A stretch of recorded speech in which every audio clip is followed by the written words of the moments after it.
Hello दोस्तों, स्वागत है आप सभी का। तो आज के क्लास में हम पढ़ने वाले हैं कि प्राकृतिक संख्या किसे कहते हैं, पूर्ण संख्या किसे कहते हैं और पूर्णांक संख्या किसे कहते हैं। तो सबसे पहले हम बात करेंगे प्राकृतिक संख्या का।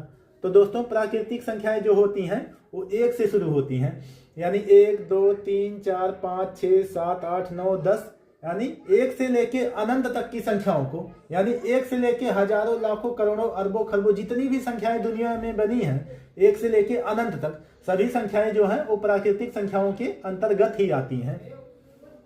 अब हम यहाँ पे बात करें कि जीरो भी तो एक संख्या है, ये क्यों नहीं प्राकृतिक संख्या के अंदर है। तो दोस्तों, जैसे हम आपको एक उदाहरण देते हैं, जैसे स्कूल में बच्चे हैं, उनको आपको गिनती करना है, तो उनको कैसे आप गिनती करेंगे। तो गिनती हमेशा स्टार्ट होती है एक से, यानी 1 2 3 4 5 6 7 8 9 10, यानी एक से कोई भी गिनती जो होती है वो एक से स्टार्ट होती है। यानी बच्चों को आप गिनेंगे तो 1 2 3 ऐसा गिनेंगे ना, 1 लड़का 2 लड़का 3 लड़का 4 लड़का ऐसे गिनेंगे ना कि ऐसा गिनेंगे कि 0 लड़का 1 लड़का 2 लड़का 3 लड़का, ऐसा तो नहीं गिनेंगे ना, यानी जीरो से तो नहीं गिनती स्टार्ट होगी ना।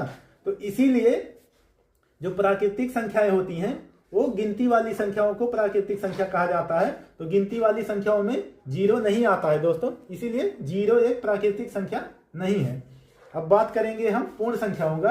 तो इसी प्राकृतिक संख्याओं में अगर हम जीरो लगा दें, यानी जीरो से स्टार्ट करें, तो इसे हम कहेंगे पूर्ण संख्या।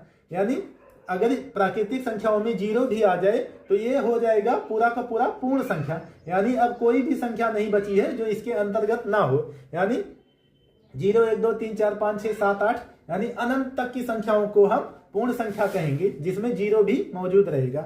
अब हम बात करेंगे यहाँ पे पूर्णांक संख्याओं का। तो दोस्तों, पूर्णांक संख्याएं जो होती हैं वो 3 प्रकार की होती हैं। धनात्मक पूर्णांक होता है, ऋणात्मक पूर्णांक होता है, उदासीन भी होता है।